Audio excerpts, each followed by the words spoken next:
Hi everybody, and thanks for tuning in to Mind Over Moolah. My name is Hannah, and today we're going to be talking about a zero-based budget and why it's the only way you should budget. A zero-based budget is a budget in which your total outflows equal your total inflows. Every dollar that you bring into your household needs to have a purposeful, meaningful destination. Now you can have fun along the way. I'm not saying you can't have fun. You can build fun activities into your budget. But there are also other items such as paying off debt or contributing to savings that also need incorporated into your budget. Having a zero-based budget ensures that you utilize every last dollar that you bring into your household. It ensures that you put it where it needs to go. Sometimes that may be paying off debt or contributing to savings, or it could actually be doing something fun. Let's take a look. All right, let's get started. Again, a zero-based budget is that in which your total outflows equal your total inflows. You need to have a purposeful, useful destination for every dollar that you bring into your household. Yes, we can have fun along the way, but you do need to make sure that you have a purposeful, useful destination for every dollar that you bring home. Looking at this budget example, Jack and Jill have budgeted their total incomes to be $4,100. Again, the budgeted column is your game plan for the month. This is what Jack and Jill hope to attain this month.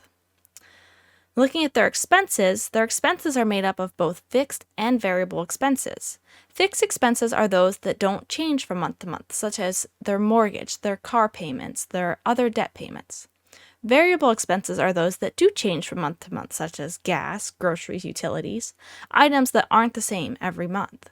After going through the budgeting process, after a few months, you'll be able to, get a pretty good idea of where your gas falls every month and where your groceries fall every month. So looking at their budgeted expenditures, they have budgeted expenditures of $2,490. This leaves them with an overflow of $1,610. They're anticipating having $1,610 left over after paying their normal living expenses. Looking at their financial situation that is outlined here, they do have some outstanding debts, and Jack and Jill have talked about trying to pay down some of these debts, so they will take that $1,610 and put it towards their Visa balance. Now, the bottom portion of our spreadsheet is the actual tracking portion of the spreadsheet. This is the tracking of expenditures throughout the month, as well as their income. Jill gets paid every other week, so she received 2 paychecks in February. Jack gets paid every week, so he received 4 paychecks in the month of February. Now, the tracking portion of the expenditures can seem tedious and maybe even overwhelming at times, but using the breakdown of categories can help with that. Every time I fill up at the pump, I come home and I record this in the spreadsheet, or if I don't have time to do it that day, maybe at the end of every week, I will accumulate my receipts and put them in the spreadsheet. I do that with gas and groceries, items of that nature. Now, the vehicle payments, the mortgage, and other debt payments, those are pretty much status quo every month. There's pretty much the same payment every month. I can almost autofill these because the payments don't change. Utilities, those do change, as I mentioned, so one would have to wait till you receive the bill to actually see how much the utility payment was, or the utility bill was, and to be able to put that in there. Cell phone, TV, subscriptions, item like that, those do not change typically month to month unless there is an announced price change, but those typically I can almost autofill those on a monthly basis as well. Now let's talk about the miscellaneous category a little bit. This is a category that I use, but I caution others against using it. I use the miscellaneous category for things like going out to eat or going out to the movies. If I have to buy a gift for somebody, or last month our printer took a dive and we had to get a new printer.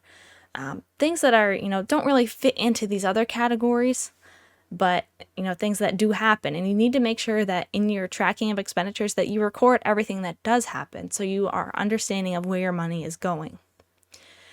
Just caution people against using the miscellaneous category because a lot of times people don't want to take the time to break out expenditures into the necessary categories, and then they end up with a million things under the miscellaneous category, and that really does nothing for you in actually understanding where your money is going. Another thing that is in our miscellaneous category is our Jack and Jill allowance, which I find very helpful and very important in our budgeting in our financial planning process. It helps us keep motivation, and I'll talk about that a little bit in a later video, but that is also included in our miscellaneous category. And then lastly, we have our savings or debt payoff contribution. In this example, we actually were under budget with our expenditures, and we were able to contribute $1,720.39 towards our debt payoff on our Visa balance.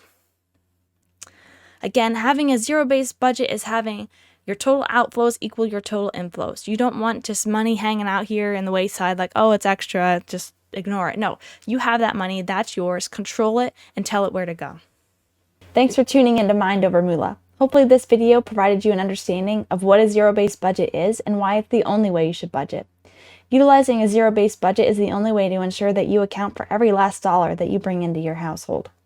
If you have any questions, please leave them in the comments below. And if you'd like to hear more from Mind Over Moolah, please like and subscribe for more videos.